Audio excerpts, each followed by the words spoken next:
Bear down, Bears fans. Another edition of the Chicago Bears podcast coming your way. Pat the designer, Jason McKie in the building. We got a lot to break down. A lot of Bears news swirling around. We got Bears and Jaguars in London. We got the Bears yet again avoiding hard knocks. Never doubt the power of a McCaskey. I doubted for a little bit of a second, J-Mac. Yesterday, I was like, I think we might get hard knocks. I know we were going to do it, man.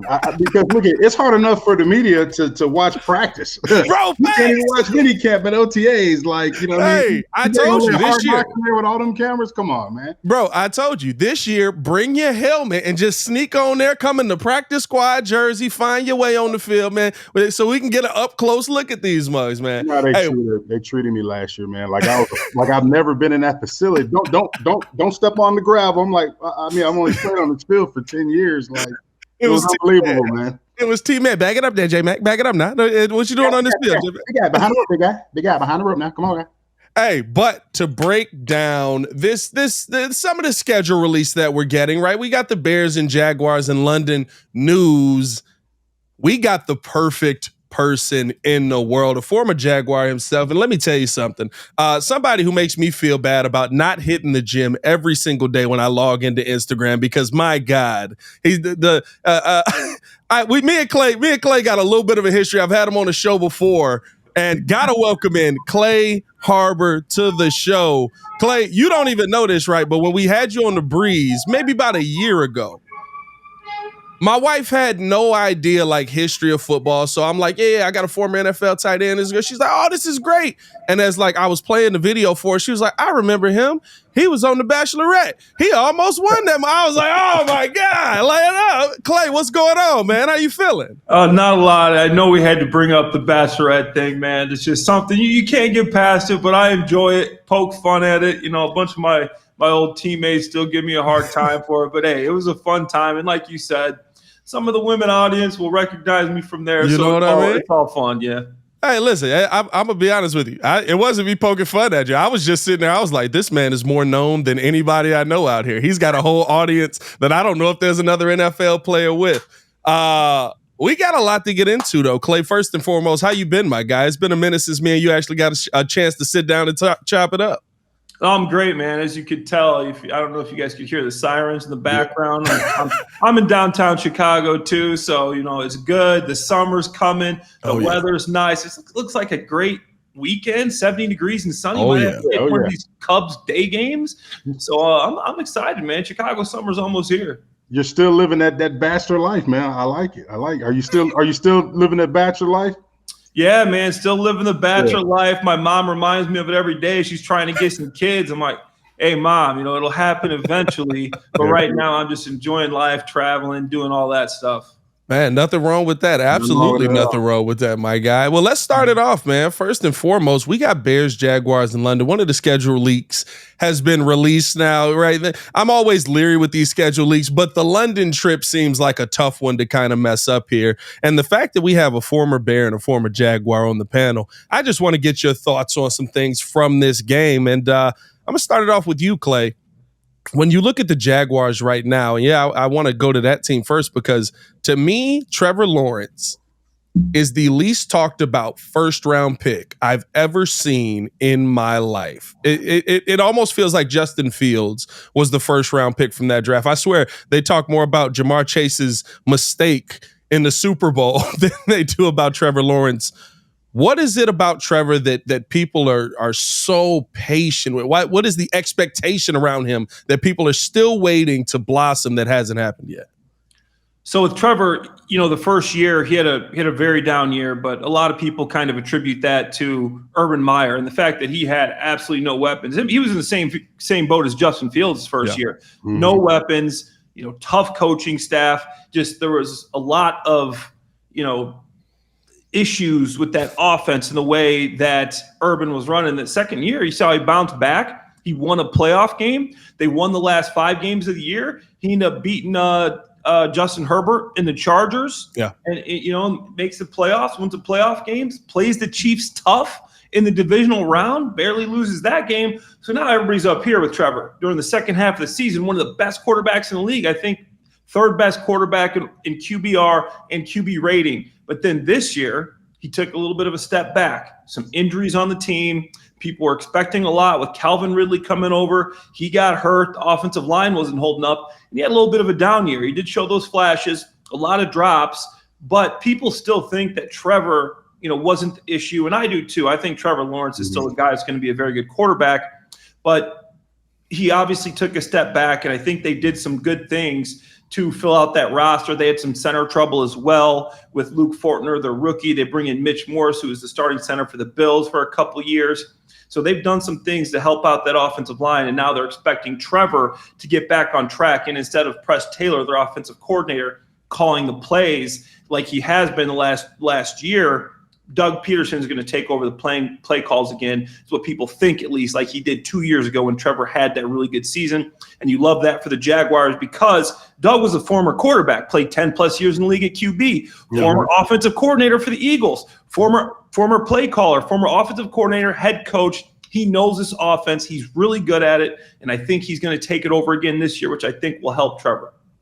Yeah, Clay, I want to talk about the matchups in this game. You look at, let's stay on the offensive side of the ball for the Jaguars. You talk about Trevor Lawrence. Let's talk about the Bears defense and how they match up against this Jaguars offense. You talked about Trevor falling off somewhat last year, but with the pieces coming back on this Bears defense and guys getting another year under their belt in the system, the guys in which they added, a Tremaine Edmonds, a TJ Edwards, Jalen Johnson getting that big extension. What matchups do you like in this game in terms of the Jaguars offense and the Bears defense?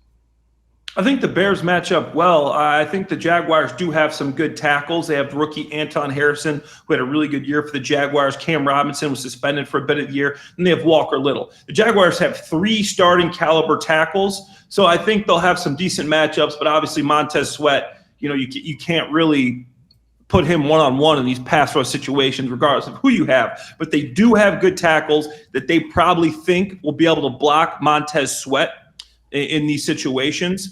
But what the matchup I really like for the Bears is their defensive backs versus the Jaguars receivers, right? Christian Kirk is still a player. He can play one of the most underrated receivers in the league, more of a slot guy, can play outside.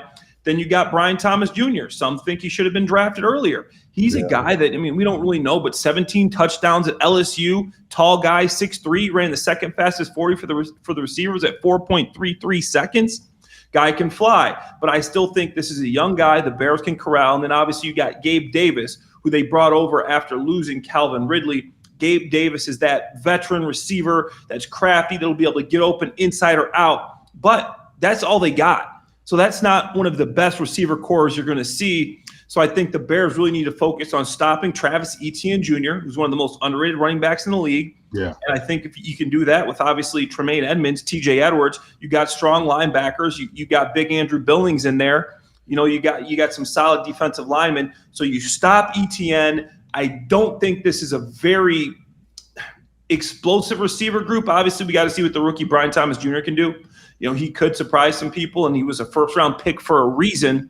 But I really like the matchup for the Bears defense. They could probably hold the Jaguars to 21 points, something around there. The way they were playing at the end of the year in the Bears offense. Obviously, we got to see where Caleb goes, but I think they're a team that's going to score some points this year. Yeah, when you look at this Bears offense, what are your thoughts on how Ryan Poles has put this whole thing together? You see weapons at every level. You see a young quarterback who's already getting in there, working with guys. Can't tell a lot from T-shirts and shorts, but the fact that they're already building that chemistry, everybody losing their mind at that video yesterday. He's throwing to his receivers. I'm like, that's what he's supposed to do. He's a quarterback. I love it too. I'm excited, but that's what he's supposed to do. But when you look at the weaponry that Ryan Poles has put together for Chicago, what's your takeaway from this offense that the Bears should be able to execute? I think the right and the wrongs that they it wasn't them, but the right and the wrongs that happened with Justin Fields. You look at the situation that he came into with the lack of weapons to throw the ball to. Yeah. Last year, you just take a look at how good he was when he threw the ball to DJ Moore. There were statistics on that, over 110 quarterback rating, versus how good he was when he threw the ball to Velus Jones, Tyler Scott, and everybody else on the team. Very poor. So now, okay, let's bring in some high-quality receivers like Keenan Allen, like Gerald Everett, okay, obviously Rome Odunze, So now you got 3 of those guys that you can throw the ball to that are going to make the 50-50 catches, the tough catches. If the ball isn't perfect, instead of having one of those guys, now you got 3. So I love what Poles is doing. His thoughts were to put playmakers around his quarterback, and I like that. Some people say maybe you should have added more depth to the offensive line, and I would have been okay with that. But I'm a guy that likes bringing in the weapons. I think Braxton can play. He can play well enough, and he can improve. As a small school guy myself, I think those guys have higher ceilings, maybe lower floors, but he's got a long way to go. He wasn't used to playing against this type of competition his whole life in college. He went to Southern Utah, went to Missouri State University.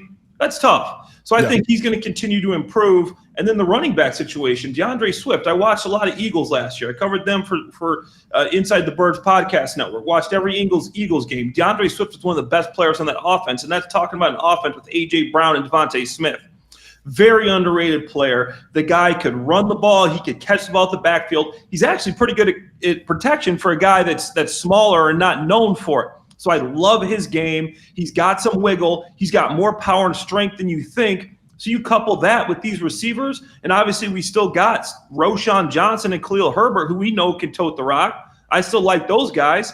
I think the offense is looking good. Only question is depth in the offensive line. I mean, you still got Borum. You got the rookie tackle, but if one of your tackles goes down, I mean, this is going to be a little bit, tough. And then your centers, I'm not sure you upgraded. I'm not sure how much you upgraded. And then tight end, if Cole Kmet goes down, I love Gerald Everett, but I mean, there's really no depth after Kmet for a guy that can play that Y inline tight end. You're really going to have to change up your game plan, maybe go some spread 11 personnel. So maybe bring in a veteran, Mercedes Lewis back, something like that, a guy that you know can hold up in line. Yeah, Clay, I wanted to ask you, a lot of people have talked about Caleb Williams and evaluated him, and you played with a lot of quarterbacks during your time in the NFL. What quarterback traits, from your standpoint, that are must-haves for a quarterback to be great and for a quarterback to succeed in this league? Because we've seen a lot of first-round quarterbacks. They haven't panned out, a lot of first-round busts. But what have you seen from Caleb Williams that makes you say, you know what, this guy has a lot of traits that will make him successful and that will make him pan out as a first-round pick? It's his attitude, man. And everybody that's talked to him, his attitude, he knows he's not some guy that's going to go, I'm a first-round pick, the first overall. He's a guy who's going to work. And as cliche as it sounds, I've played with a lot of good quarterbacks, like you said, Jason. In Tom Brady, I'll tell this story. When I signed with the New England Patriots, going back, I was with the Jaguars for 3 years. I regret leaving Jacksonville. Had an offer to stay there for 3 more years. Yeah. I decided I wanted to go to New England, have the opportunity to win a Super Bowl. I'm going to play with Belichick, Brady, Gronk, whatever. So I go to New England. I remember our first day of meetings, walked in there. Tom had been there for 16 years in the same offense at this point.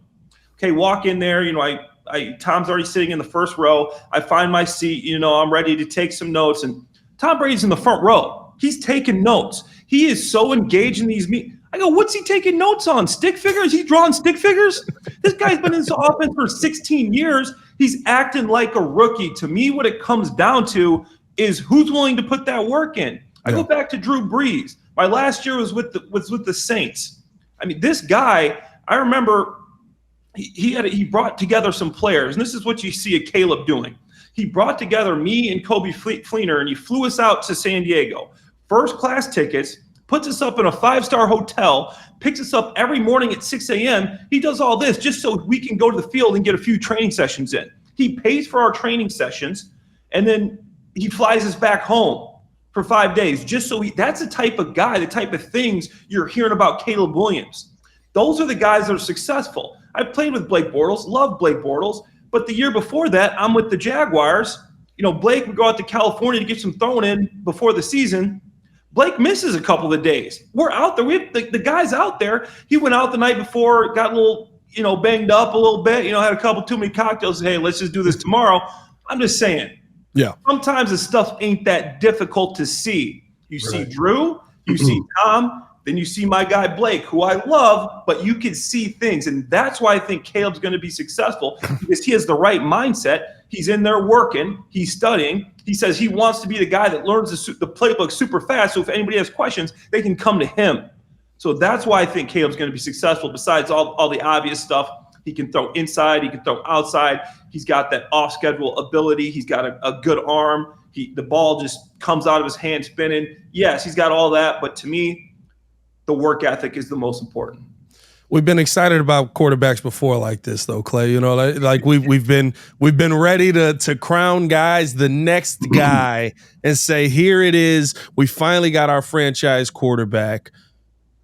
Is Caleb going to be the one to break the cycle? He started off with one of the best situations that any quarterback that I've seen. Maybe, and we keep saying kind of like outside of Andrew Luck, I think there's a better situation than what Andrew Luck came into. Andrew Luck took like 65 sacks through 2 seasons. Like he was getting beat up a lot. But is Caleb going to be the one that breaks the cycle of bad for the Chicago Bears in your mind?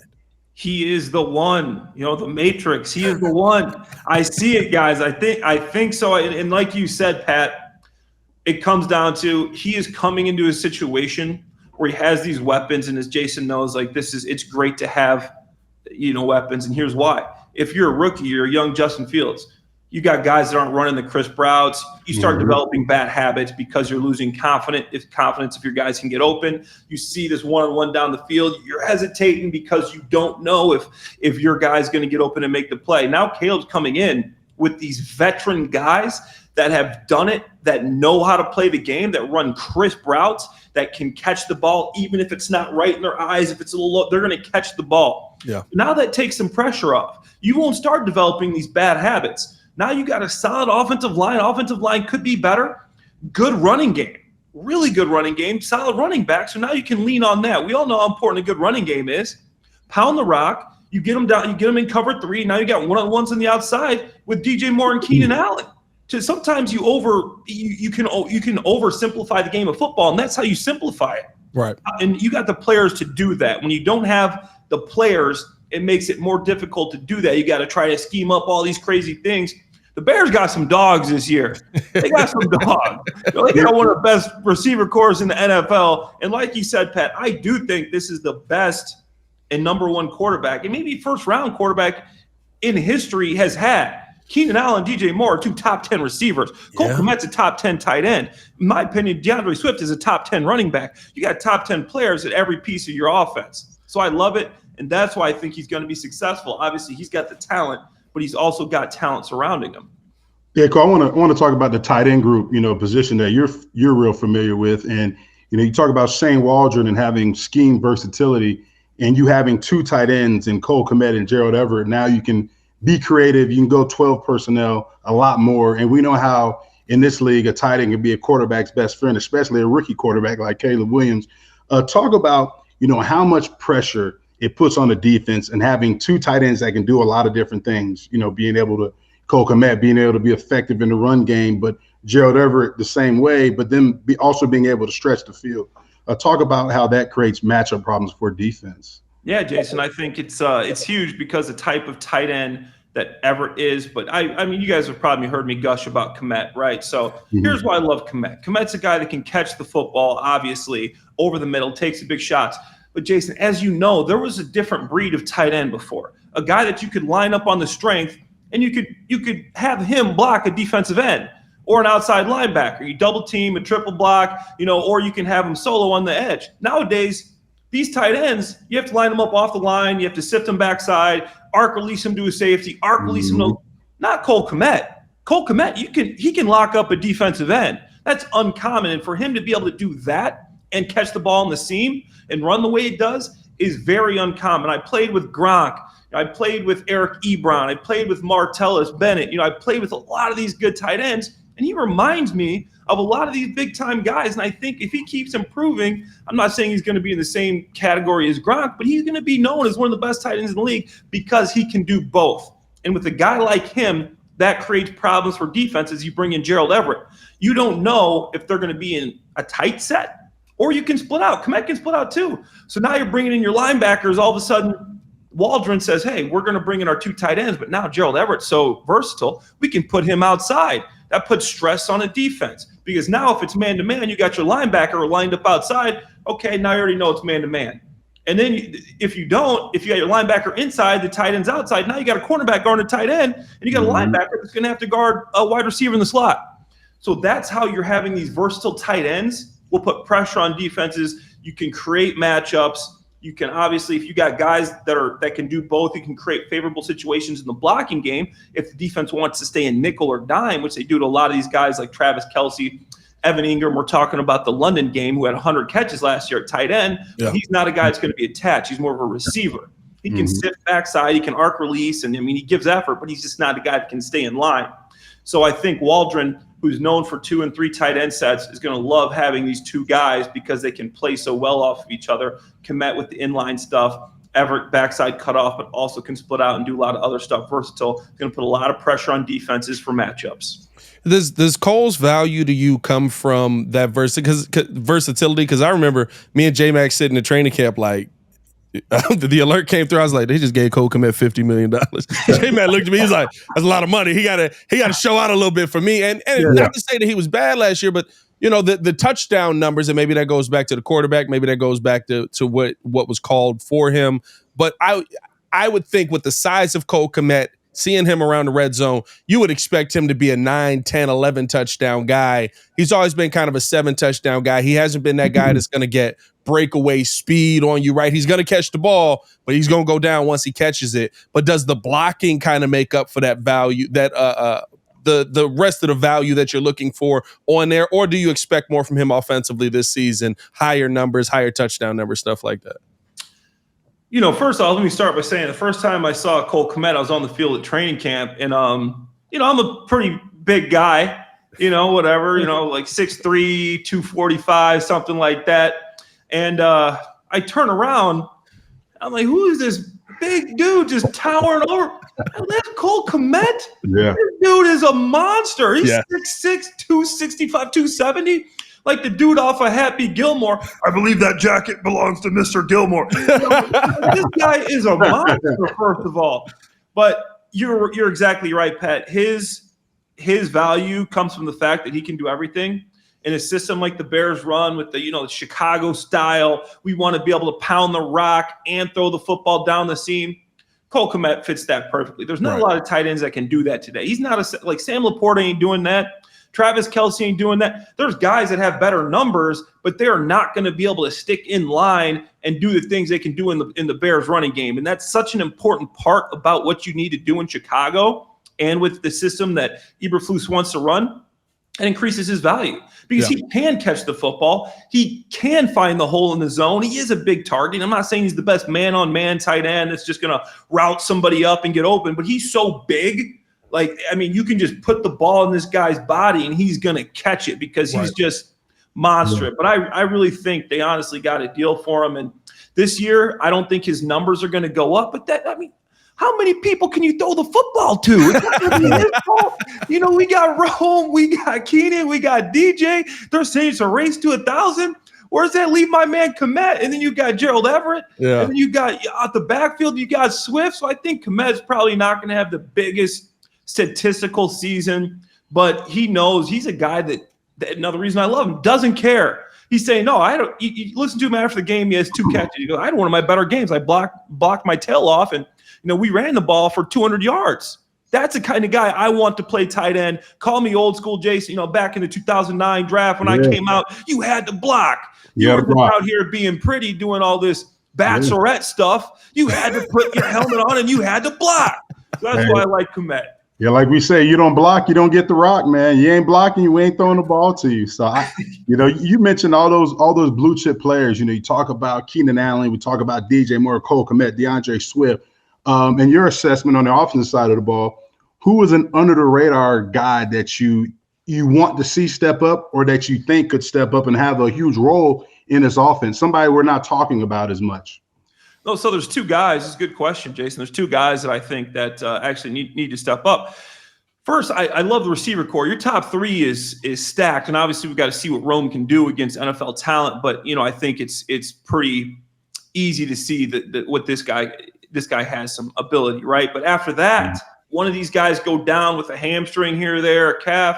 Okay, now you only got 2. Who's going to step up? Tyler Scott or Velus Jones at this point. I think Pettis is still on the roster. I'm not sure. Yeah, they brought him back. They brought Pettis back. So of those three guys, you need someone to step into that fourth role because you will run some 4 wide, but also when one of these guys need a break. Or, I mean, Keenan Allen's 32, 33 years old. So you need a guy that you know can step up and catch the football in those places. So I think that's going to be important. I'm hoping it's Tyler Scott just because of his speed, what he's able to bring. If you got Tyler Scott, who's a 4-3 guy on the field, or, I mean, Velus, I feel like, Velus has just had such a hard time holding on to the football. If he can really turn things around with his explosiveness, you can use him in screens, you can use him in sweeps and things like that. So one of those 2 young receivers, or even Dante Pettis, I know he's a veteran, but I'd love to see one of them step up. And then Roschon Johnson. I think we all kind of fell in love with Roschon last year when he got his opportunity. Yeah. I mean, he's a hard runner. I mean, Jason, I know you want to block for that guy. I want to block for that guy. He's given 100% every time he touched the ball. He's going to make that defensive the linebacker, whoever that tackles him, he's going to make him feel it. So for me, I love blocking for that guy. If you give him a little crease, he's going to hit the hole hard. There's no dancing. He ain't going to be too cute. And he's just a guy that is going to give everything.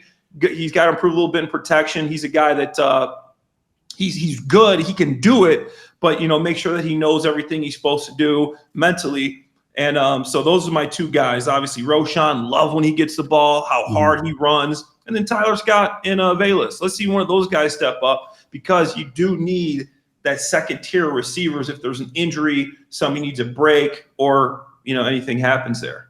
It's so interesting, right, with this London game matching up, having both of you guys on here. But the matchup of first overall picks, before we got on, you talked about that generational tag being thrown around. J-Mac, me and J-Mac say, he was like, it's thrown around way too much out here. But Trevor Lawrence was a guy who was labeled with that generational tag. And, everything that he went through. But now he has Doug Peterson, a Super Bowl winning coach, a guy who knows how to call an offense, guy who's been a quarterback in the NFL. He knows how to set a guy up for success. So there's kind of still this belief with Trevor that Doug will figure him out. Doug will get things right. Don't worry about that. When you look across the field and you see Shane Waldren and you see Matt Eberflus, I know, listen, Matt Eberflus looking fresh out here, nice fade, fresh beard, but we can't pretend like people weren't talking about replacing him at the end of the season. How do you feel like the coaching staff on the other side, not the looks, I'm talking about the actual coaching part of it. How do you feel like they match up kind of with the Jaguars in that aspect? One of the things I really got to give the Jaguars credit on is after that first year, when Trevor had such a down season, I think 10 touchdowns, 17 picks, one of the worst completion percentages, one of the worst pass ratings in the NFL under Urban Meyer. What did they do the next season? You bring in Doug Peterson. Then you bring in former quarterbacks coach, offensive coordinator Press Taylor. Yeah. You bring in former head coach, former offensive coordinator, former quarterback coach Mike McCoy. You bring in former quarterback coach Jim Bob Cooter, former offensive coordinator Jim Bob Cooter. Now you have this support system around Trevor Lawrence of all former offensive coordinators, quarterback coaches, and even Doug, who played quarterback in the league for a number of years. Mike McCoy was Peyton Manning's coach for a number of years. So that's why you saw that big jump, in my opinion, of Trevor Lawrence. You put all these guys around him, he's going to improve. Yeah. And they did an excellent job at that. And unfortunately, the way that, for the Jaguars, how it works, if you have success, you're going to lose some of these guys. They had success. Jim Bob Cooter's gone. Mike McCoy's gone. Now it's kind of just Press Taylor, Doug Peterson, and you had a little bit of a fallback year. But I think that's what you really need to do to support your young quarterbacks. Give him a plethora of guys, of assets that you can use. You can throw questions off. You can get coached in different ways. They see different things to help them out. I think it's an interesting coaching matchup because obviously Doug Peterson, offensive guy, spreads the football around. One of the most creative coaches in football, Andy Reid tree. I played under Doug Peterson. He was a quarterback coach in the Eagles. My 3 years there, it was Doug Peterson. Andy Reid type, very, very creative coach, is going to run a reverse, is going to do a double reverse, is going to spread you out, is going to put you tight end. So Eberflus is going to have to come with his bag, and obviously Eric Washington as well, but we know Eberflus is calling the plays. Yep. Eric Washington is going to help with that as well. And One of the things that really hurts the Jaguars is something that I don't think is a Bears' strength, and that's pressure. Obviously, they improved with Montez Sweat, but I think you're missing a second guy here, right? We're hoping Gervon Dexter can turn into that guy to get some pressure from the inside. But DeMarcus Walker's our starting edge right now, opposite of Sweat. I mean, I think you can find a guy out there, a free agent still, that could get some wins, because you're going to have people double teaming Sweat, and now you're going to get a lot of one-on-ones on the backside. So I think Eberflus, he did a better job of this blitzing last year, creating some different formations, some different blitzes at the end of last year. So I think that's what you need to do. The Jaguars against pressure, that's when you start to see Trevor make some mistakes. That's when you see this offensive line start to miss some guys, have some miscommunications of running backs. So creating pressure, if you can't do it the front four, you got to show some exotic blitzes, and I think we have the players to do that. And that's one of the things the Jaguars struggle to handle. Yeah, I think, you're talking about the Bears, and we saw Eberflus do this a lot last year before the addition of Montez Sweat, trying to generate pressure, bringing second-level pressure with them linebackers, and even third-level pressure with those safeties.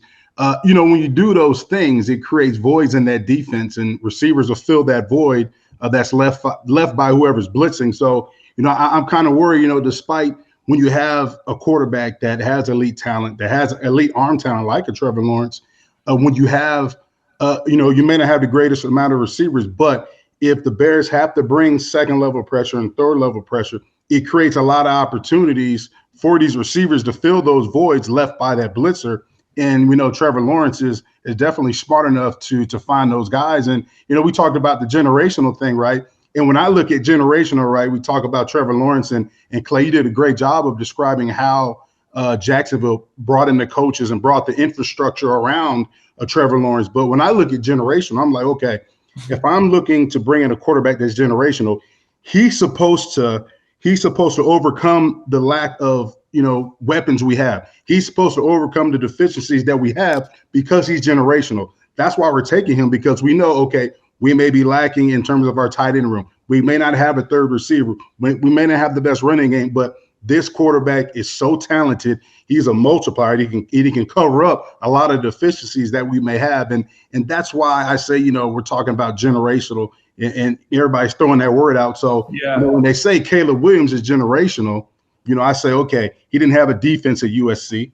And the thing I worry about Caleb Williams is, when you're playing against like Jaden Daniels, you're playing against an SEC defense, which is the closest thing that you're going to get to an NFL defense, right? And you look at Caleb Williams playing against, Washington State and defenses that give up a lot of points and stuff like that. I'm just interested to see how his game translates, but I'm also interested to see, and this is my question for you, what type of offense do you see Shane Waldren implementing for Caleb Williams for him to be successful and for him to develop and grow at a rapid rate, so that way this Bears offense can be as prolific as we hope they can be? Yeah, exactly. I think it's a great question. I think it's going to be a versatile offense. I think with the weapons they have, obviously, you see them majoring in like a 3-wide spread zone type offense, and obviously in Seattle, he had a similar type receiver room with Lockett, with DK Metcalf, and Jackson Smith and Jigba. Yeah, Jackson Smith and Jigba, right? So you saw him in a lot of 3 receiver sets, but he also did use his tight end. So I think something similar to that, because I mean, obviously you look at Geno Smith, you look at Caleb Williams. I think Caleb is similar in some ways to what Geno's done. We all hope and believe that he's better than Geno Smith, right?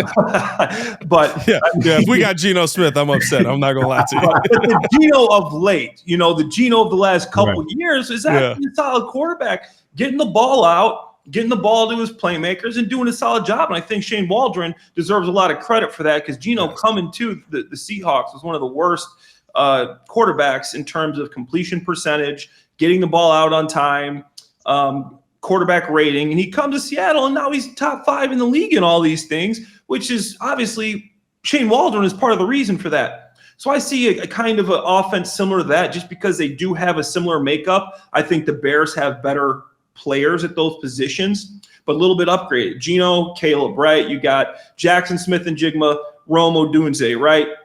DK, DJ, and Keenan, I think these are guys that have similar skill sets, but now the Bears are just a little bit better there. A solid running game, so you're going to see a similar offense to what you saw at Seattle, which was a 3-wide offense that also did have a lot of 2 tight end set. Let's spread them out.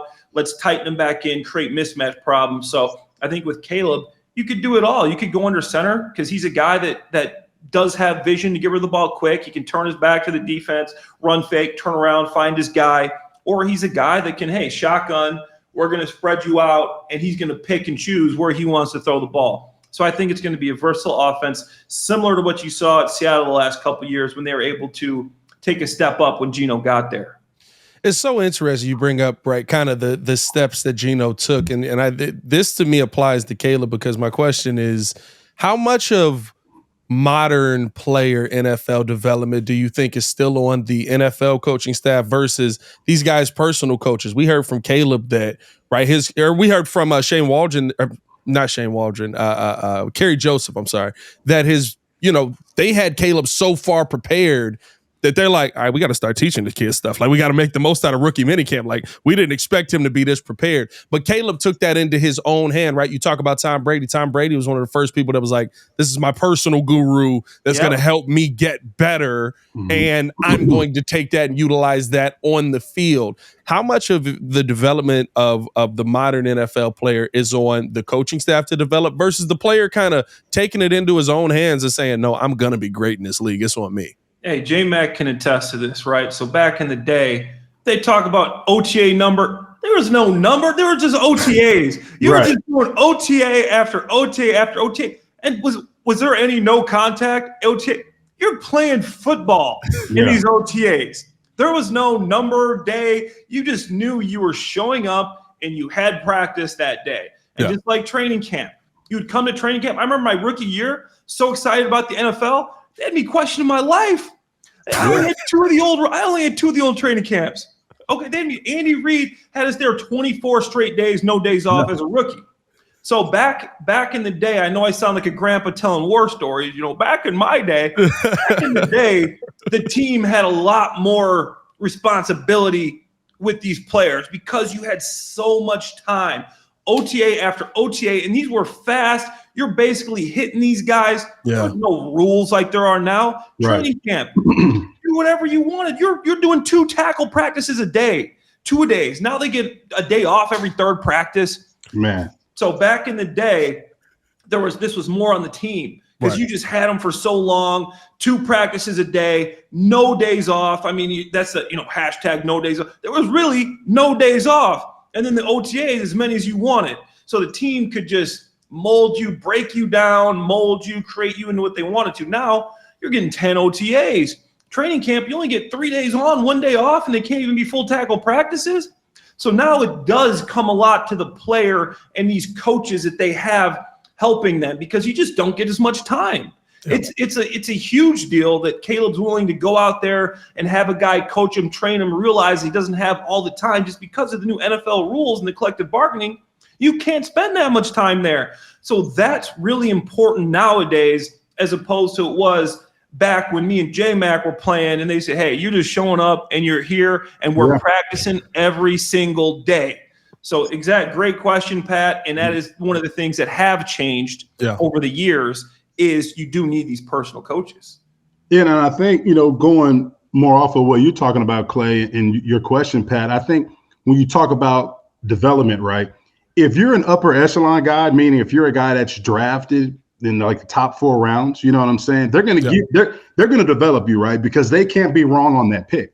So like Caleb, right, despite, if he's not picking up the playbook at a rapid rate, well, they'll slow it down because they got to make sure he develops into what they drafted him to be. Now, if you're an undrafted free agent like myself or one of the lower end guys, right, guess what? There's no development. You've got to come in and show what you can do. Like we expect you when we put you in to know what you're doing, right? And they're going to give you, Clay knows the installs is crazy. Like the daily install is crazy. You got to know so much and then you got to go out there and the next day and you got to execute it. And if you're a low end guy or undrafted guy, guess what? 1 or 2 mistakes, you're off that team. Whereas a guy who's drafted in the top 4 rounds, he's going to get more of a chance to make mistakes. He can make those mistakes because they have something invested in him. You know what I mean? So there's a lot of pressure in terms of, like, we're talking about development. There's one aspect of the upper echelon guys being developed by the coaches, but if you're a lower end guy, you better be developed and you better know your stuff. Otherwise, your name tag's going to be removed off your locker, and that coach is going to say, hey, you know what? Turn in that playbook and good luck to you. So, you know, there was no reason for you to take a shot at Velus Jones like that. I mean, I'm sorry. I apologize. Easy. Now look. That's a good. So, and Clay saw this too. You know, Richard Hightower, who's been a big advocate of Velus Jones, he talked about, hey, the new kickoff rule is going to benefit Velus Jones the most because now it gives him an opportunity to get the ball in his hands. Okay.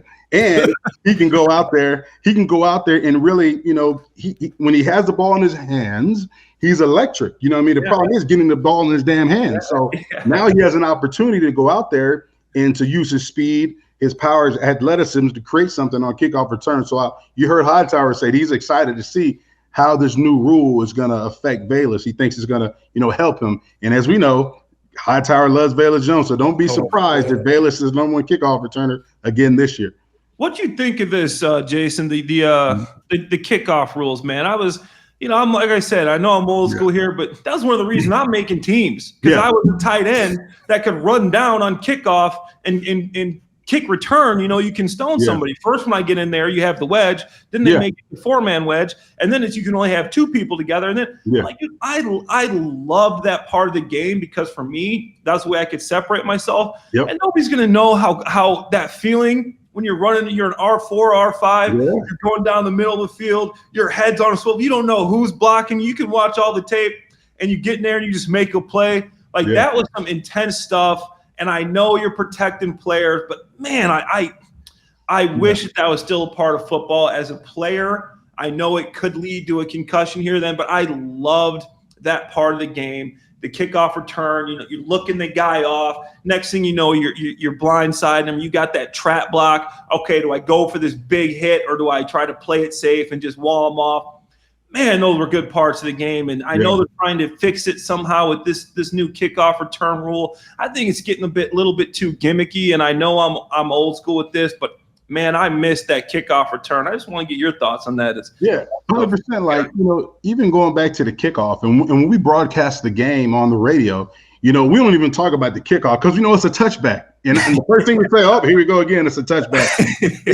and it's really, you know, it's a free rep for the guys on kickoff because what do? They just got to run through the end zone so they get a plus on their grade sheet, you know, come Monday morning. And, you know, Clay, like back in the day, like we talked about, if you're a lower end guy, you know, a low draft pick or an undrafted free agent, you better be, you know, fighting tooth and nail to be on that special teams. I mean, we had guys back in the day during special teams practice cutting the line so that way they can be the first one in that group or whatever you know, fundamental period that they were doing, so that way they could be noticed, they could be seen. And I think now with the way they've, you know, taken away the wedge and they've changed the kickoff and stuff like that, I just think you're limiting guys' opportunities to make the team.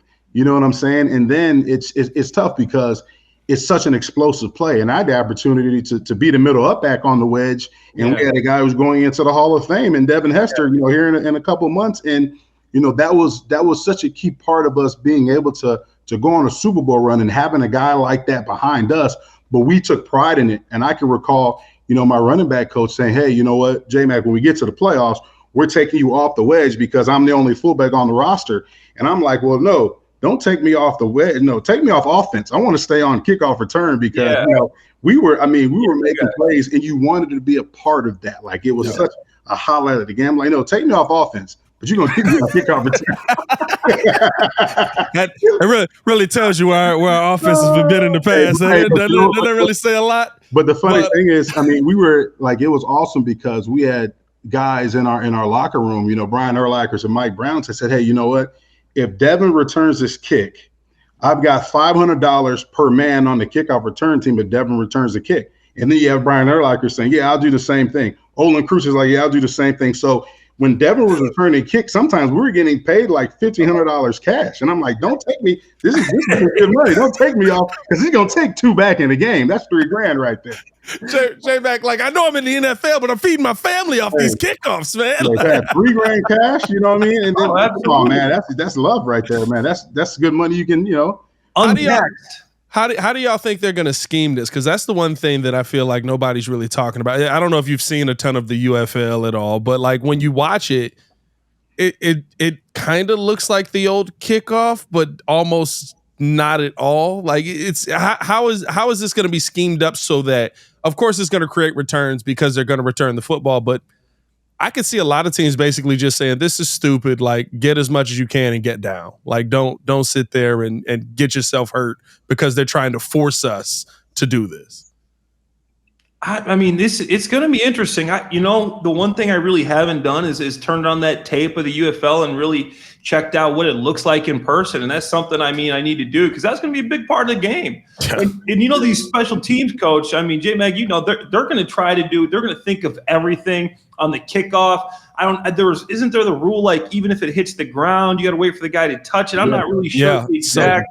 There's like 20 yards where basically it has to land in. It can't go if it lands in the end zone. Now it's at the 35. So basically, here, have a touchdown if you got a good offense. If it lands short of the zone, it's at the 35. So have a touchdown. Yeah. And if it goes out of bounds, it's all the same. But now they basically have to wait for the ball to get in the guy's hands, turn around, check him, make sure that he's okay, allow him to breathe, and then he starts returning the football. It's wild. Yeah, wild. It's going to be weird. It's going to be, when you look at, the offensive, the kickoff return, the scheme is going to be a lot different. Because like you talked about, Clay, on kickoff return, all right, we're trapping the 5. That means we're going to blindside the 5 or we're going to double the 4. Like, you're not going to have time to do that because guys are going to be so close. You're not going to be able to get a good drop. So I think it's going to be a lot of one-on-one blocks, but I think it's going to be tough because if you're on that kickoff cover team, right, you're going to have to do your best to make your man miss, but you're also going to have to be able to tackle because it's going to be such a tight space. But it's going to create, opportunities for a guy like Bayless who, like I said, is a bigger, faster, stronger guy, who's borderline a running back. It's going to create opportunities. So I think it's going to bring about a lot more big plays in the return game than we've seen in the past because of everything being a touchback.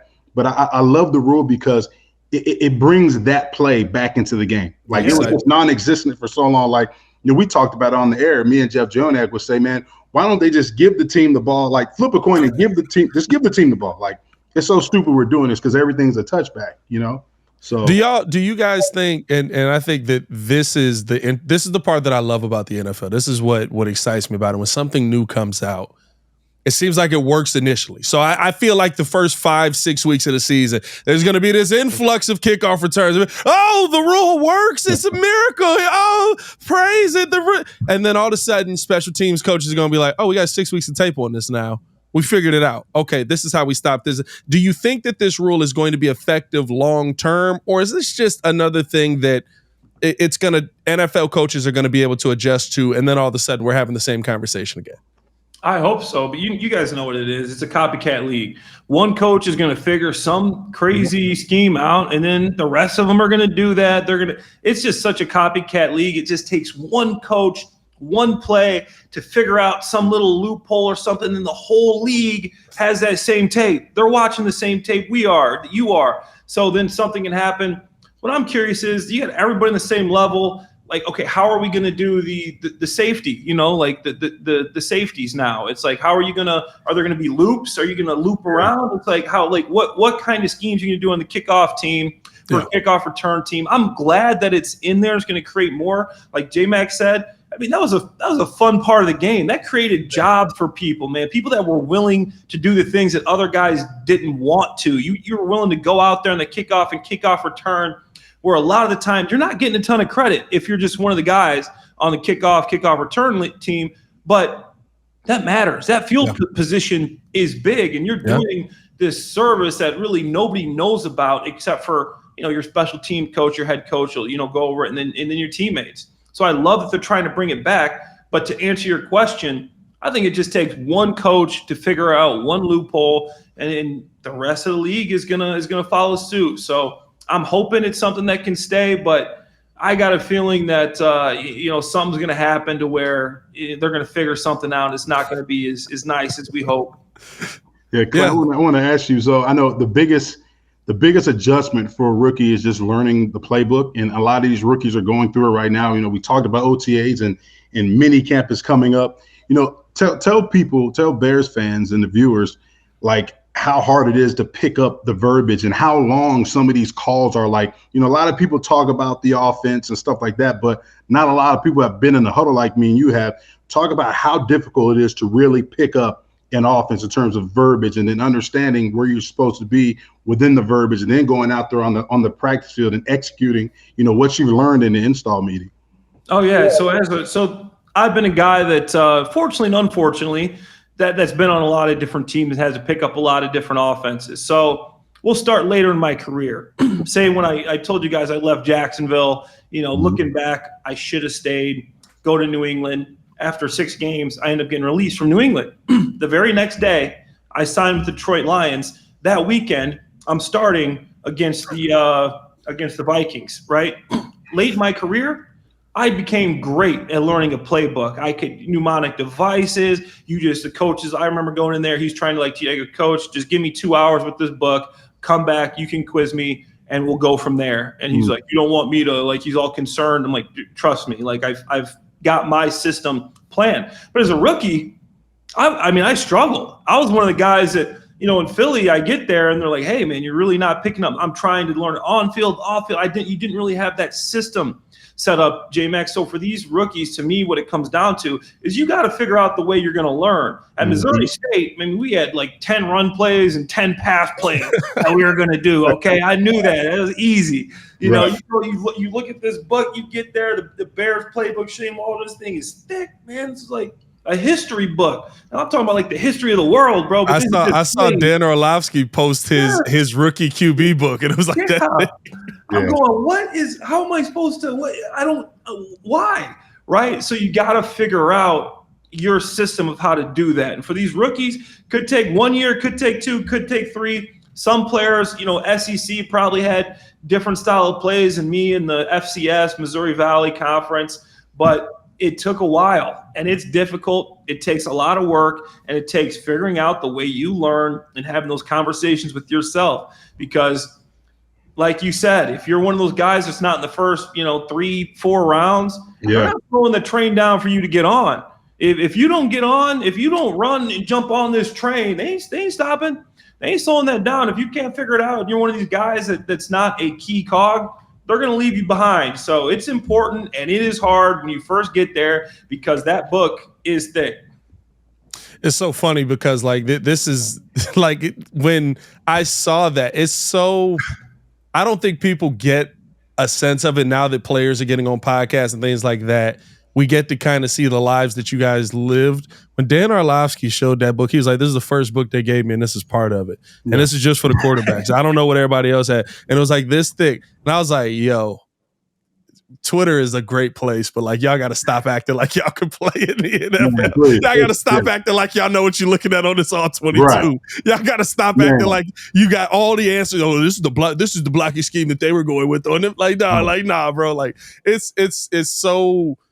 It's so good to get this insight now. And I think this is great insight having you two on the podcast. This is a special moment. Both of you guys starting your career with Andy Reid. Just rapid fire to you here. Biggest memory from Andy Reid. Biggest memory from being coached by Coach Reid. Go ahead, Jim. Man, my favorite thing was with Andy Reid, it was cool because, he's a bigger guy. So he always is he now? Bigger guy, pleasantly plump. I used to pleasantly plump.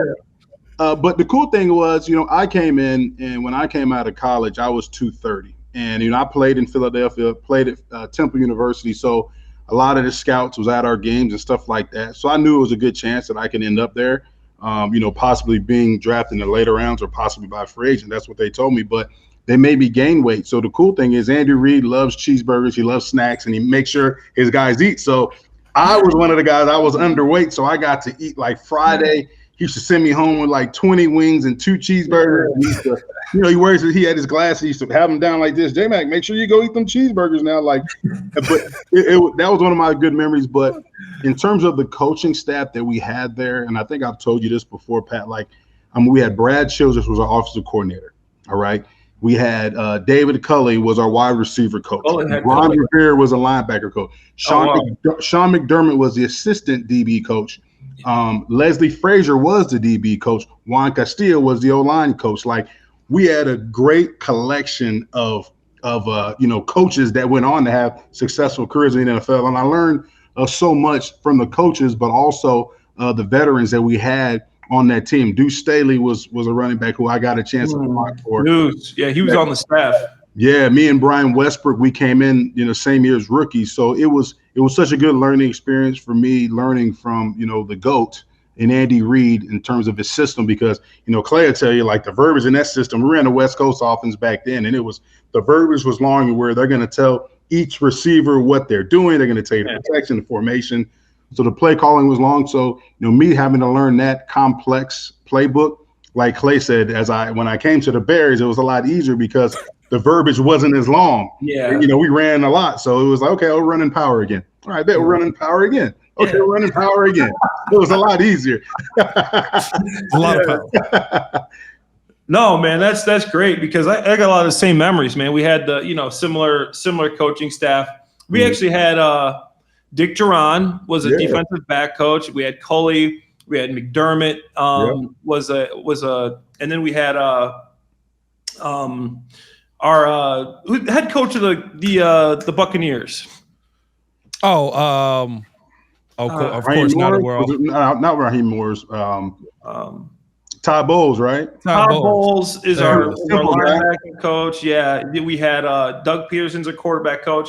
Was our quality control guy who was my boy. I'd be like, yo, come out and throw me 50 to 100 passes before practice. I'd be like, yo, Nagy, yo, come here. Nagy was our quality, my dude. I was like, Nags, let's go, man. I need some catches. All right, Clay, coming right away. He was a quality control guy. So just the system. Awesome. Like, when you're under Andy Reid, you just have so many opportunities that these guys end up becoming head coaches and big time coaches, and they're such smart guys. And even like the guy that I got drafted with, Mike Kafka, he's an offensive coordinator now, and he's probably going to get a head coaching job pretty soon. We're both 4th round picks. We had two picks apart. And we're both taken. So Kafka, just being able to learn from Andy Reid, and like you said, in that system, that comes down from like the old Packers days when they're playing, the Packers were in the Super Bowls. Marty Mornhinweg was my offensive coordinator. Just old West Coast system that was difficult to learn, but once you learned it, it was so good to have. And the one memory I liked the most from Coach Reid was the Miracle in the Meadowlands Part 2, right? When we were losing to the Giants and the winner wins the division, and the loser doesn't make the playoffs, right? And we're down 24 points with, in the second half. And we come back, we win the game. I was actually on the punt return team where Deshaun took that punt back and won the game with no time on the clock. And just going in the locker room, Coach Reid was just so excited. We hit him with the Gatorade.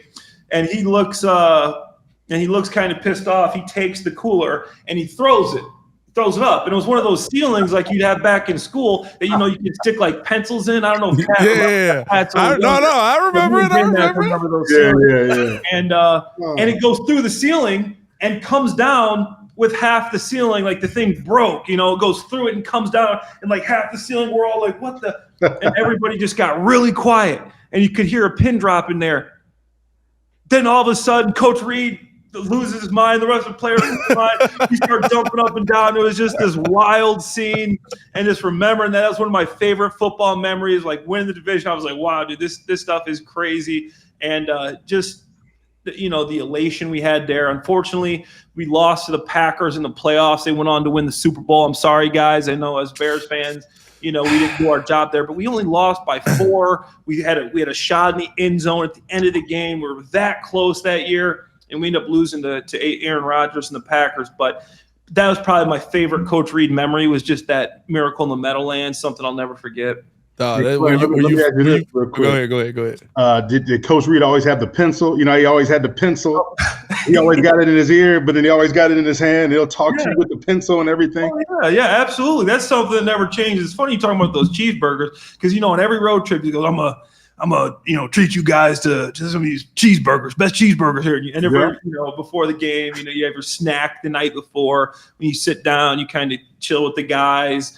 And you get your snack. We always have those cheeseburgers, man. Always. So wait, does he just have a rotating list of every city's best cheeseburgers? Is Andy Reid the cheeseburger god?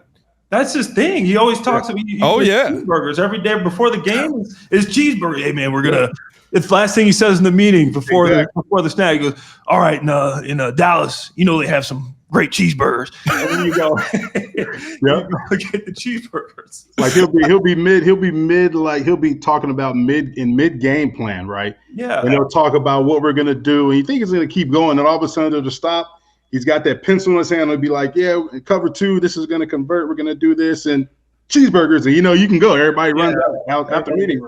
Yeah, that was the end of the meeting. He ends the meeting with cheeseburger. Like he could be breaking down the game plan, right? And he gets very detailed. He's a very detailed coach. That's why he's one of the best to ever do it. But after you think he's going to keep going, and all of a sudden he'll sit there and he has that number 2 pencil, and he's like, cheeseburgers, and everybody knows. All right, we out of here. We run, and we go get we go eat, or we go back to our room or whatever. Yeah. Yep. Oh, I absolutely love it. This is the question that everybody's been waiting for, right? We got a former Bear, got a former Jaguar on the team. We've broken down this game 3 ways to Sunday, and we don't even know all the players that are going to be on the field for that game yet. But who do you got winning? Who y'all picking? Talking about Bears and Jaguars? Bears, Jags. Who you got? Man, yeah. And I don't want to just I hate just being a homer. Oh, I got the Bears. You know what I'm saying? Like, I like to really break down the game. And I just, a lot of things, Clay knows, a lot of things are going to factor into this. To travel, our guys going to be in their room. You're going to be in London. You're going to have some free time. Like, a lot of that plays into it. A lot of things that you won't see.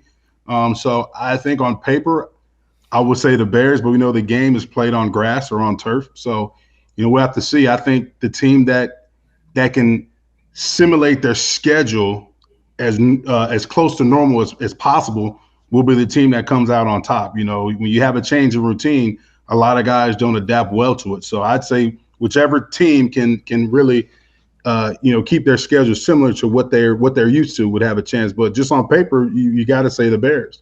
Yeah. So I got 2 things here. The first one is, J-Mac, you got to give it's not home field, but you got to give the home field advantage to the Jaguars, because the Jaguars play every single year in London. That's one of their things. They're kind of London's team, and they're staying out there for 2 weeks, just like they did last year, just like they did the year before. So you got 2 weeks in London. They've done it before. They're doing it again. They know the routine. They know the schedule. This is nothing new for them. So I think they have a bit of an advantage as far as familiarity with London. They know where they're staying. They've played in those practice fields before. They've been in those training rooms before. They've been in that stadium several times before.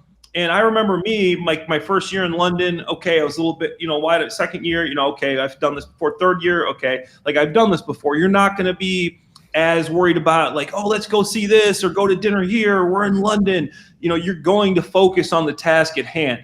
So I think the Jaguars do have the benefit in that situation. But then again, you look at how the Jaguars finished. You guys forget this. They were the best team in the AFC at one point. And I'm not talking early in the year. We're talking midseason. They lost their last six of the last 7 games. Yeah. Okay. They were the number 1 seed over the Ravens. People are talking about they have a chance to go to the Super Bowl this year. And they lost 6 of the last 7. The Bears, you look at they won 4 of their last 6. And their defense came to life. Obviously, now it's a different offense, the way that defense was looking. So if you're just looking at trajectory here, you're talking one team's going like this, one team's going like – so you would assume if you can kind of keep that momentum going, and obviously the momentum ends with the season. I'm a true believer in that. People saying, they finished the year this, so they're going to be this. Like, no, it's a new team. It's a new season. There's too much time off. You're not going to carry momentum in. But if the Bears can keep that going, they have a lot of the same faces on that defense, a lot of the same faces on that coaching staff. I think you've improved the coaching staff. So just off a trajectory, you got to go with the Bears the way they're looking this year and what they've done in free agency in the draft. So, don't play this in Jacksonville, but go with the Bears. Hey, but the funny thing, Clay, is you made a great point. The Jags spending 2 weeks there. Well, we know when it comes to the Bears, they ain't gonna let you spend 2 weeks. There's a lot of hotel money. The Bears will fly in the day of the game. Russell, we used to do that in college, man. We'd literally fly in the day of the game. We'd play, then we'd get back on the plane, bro. That was like FBF life. Don't turn the plane off. We gonna keep it warm. So they're cheap like that, huh? Huh? The Bears were cheap like that, huh? The Bears are gonna pay for 1 day of hotel, right? And then the rest, if you stay, there's gonna be payroll deducted. Okay, don't get it wrong. You stay extra. You're okay. I guarantee the Bears would not be going out there for 2 weeks. I guarantee they'll go out maybe a couple days before. I'd say 3 max. That's pushing. That's pushing. Shad Khan. We used to go on his mega yacht. I mean, that guy has got some stupid money. He'd bring you into his office, have a meeting with him. He'd be like, "Okay, what kind of car you got?" Back in time, I had an Audi RS5. I'm like, an Audi RS5. He's like, "Okay, Audi RS5." He's like, "You probably paid me like $5,000 for that car." I'm like, "Dang, man," because he has so many parts. He's like, an engineer. Yeah. He had so many parts that goes in every car, and he's like, "You paid this for the car. You probably paid me $5,000." I'm like, "Man, it's crazy." Dang. He's just gonna flex like that, right? What kind of flex is that whole time? That was crazy. That's a wild flex, dog. I appreciate.